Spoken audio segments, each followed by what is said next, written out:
Good morning. We will start Deuteronomy chapter 2. We finished chapter 1 and now we're working on chapter 2. Today we will hear about God starting our lives listening to God. Before I proceed, I want to show you this map. And you're thinking, why am I showing you a map? When I tell you the names of the countries and the name of various places, you may not know where they are. And I know that some of you would think, some of you don't even know where Israel is. When I mention Israel, you don't know where it is. So can you pan the map a little bit?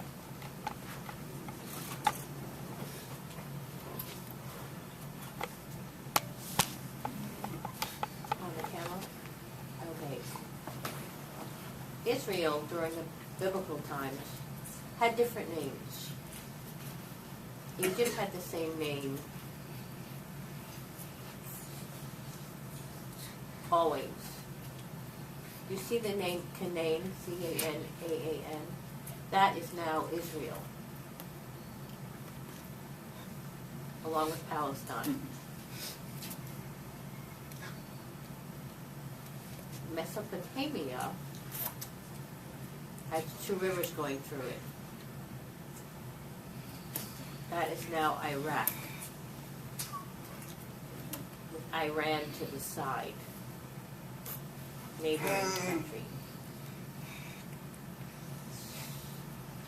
So there's Canaan, Iran, Iraq, and then there's Arabia, Saudi Arabia. Turkey above, and then Russia up to the north. The names of the seas have been the same, the Mediterranean Sea, the Red Sea, and so on.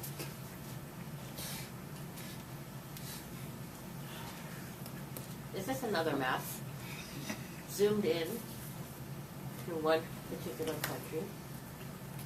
When I study the book of Deuteronomy, you'll see the names of different cities. Moses led the people, and then you will see other names in Deuteronomy as well. The nation of Canaan. Last week, remember Moses stopped in a town called Kabash. This is where it is right here. The Jewish people would travel this way and up and around.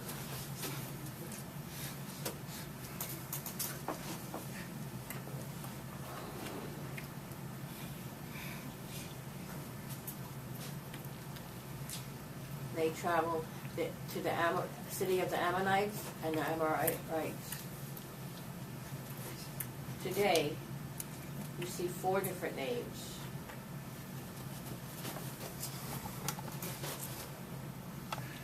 You see Edomites, Moabites, Ammonites, and Amorites.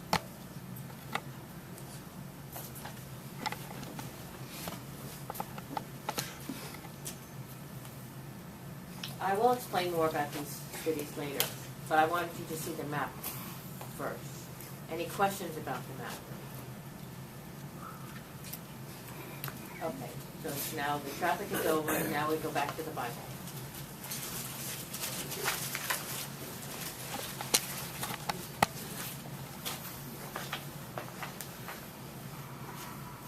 Please read this.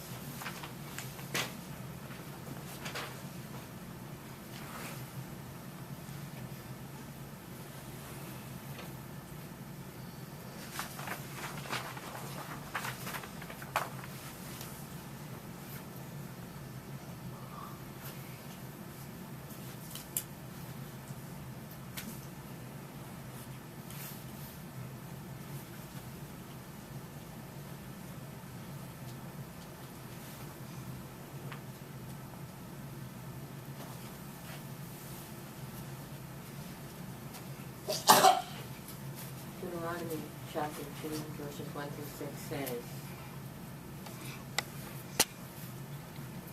"He turned back and set out towards the wilderness, along the route up to the Red Sea, as the Lord had directed me. For a long time we made our way around the hill country of Seir. Then the Lord said to me, 'You have made your way around this hill country long enough. Now turn north.'" They headed south, so now they have to turn and go north.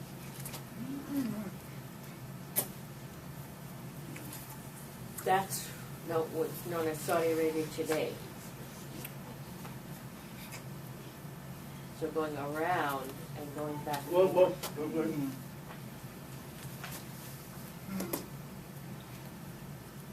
"Give the people these orders. You are about to pass through the territory of your relatives, the descendants of Esau, who now live in Seir. They will be afraid of you, but be very careful. Do not provoke them to war,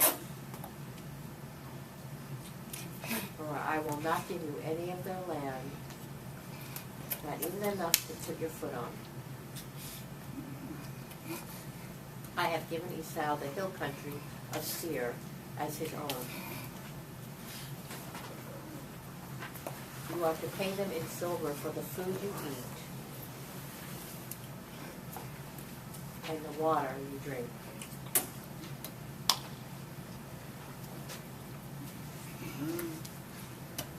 So we'll discuss that a little more in depth about Esau's family, or Esau.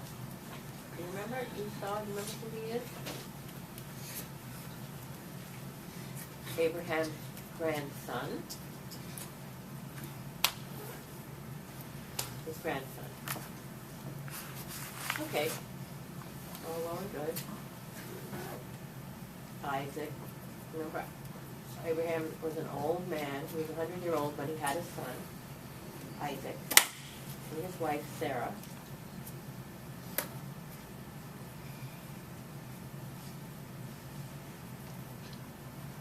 Isaac grew. He had children, twin sons. Esau was one of them. Who was the other? Jacob.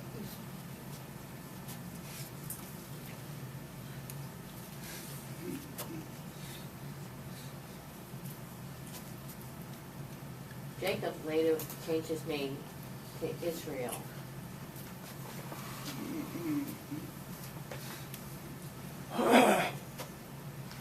So remember, Jacob fooled his dad Isaac, who was a blind man.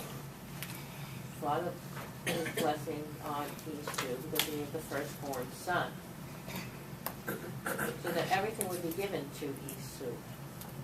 Remember? And then his mother found out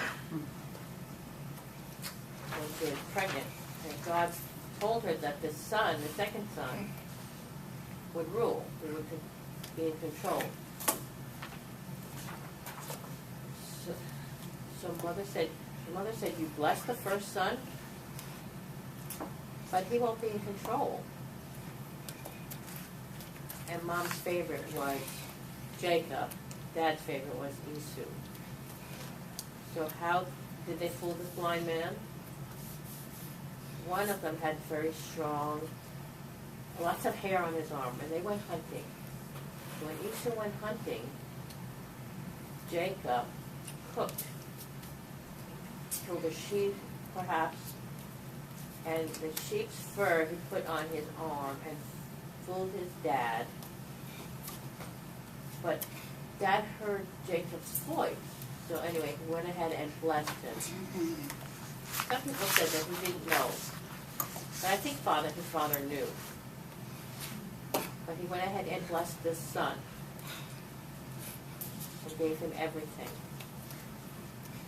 was that Jacob left because he knew his older brother Esau was coming, and he learned that he did not get anything.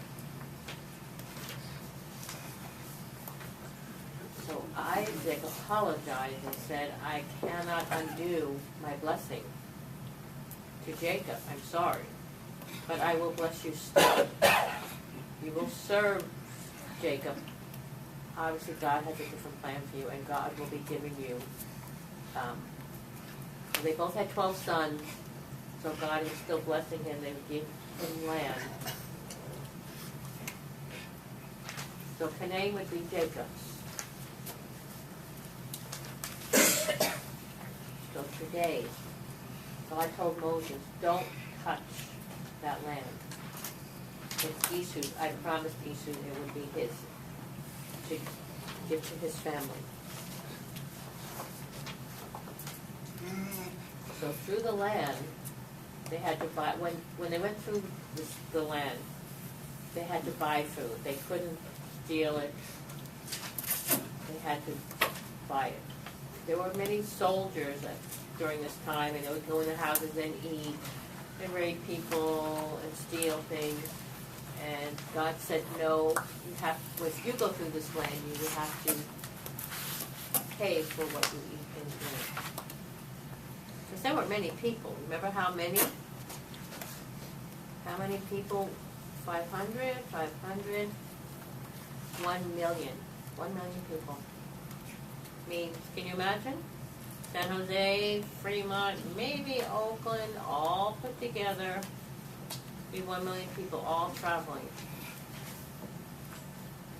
1/3 of LA, perhaps. Houston? Okay, the whole city of Houston traveling. Austin, I don't know, maybe with San Antonio. San Jose have like 60,000, maybe with Fremont they make 1 million. So I prefer that maybe we don't include Oakland because there's too many crimes up there. Okay, so imagine 1 million people traveling through these different cities. Wow.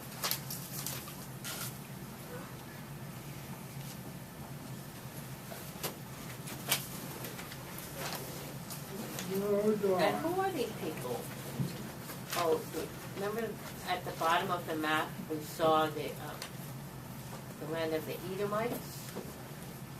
Edomites.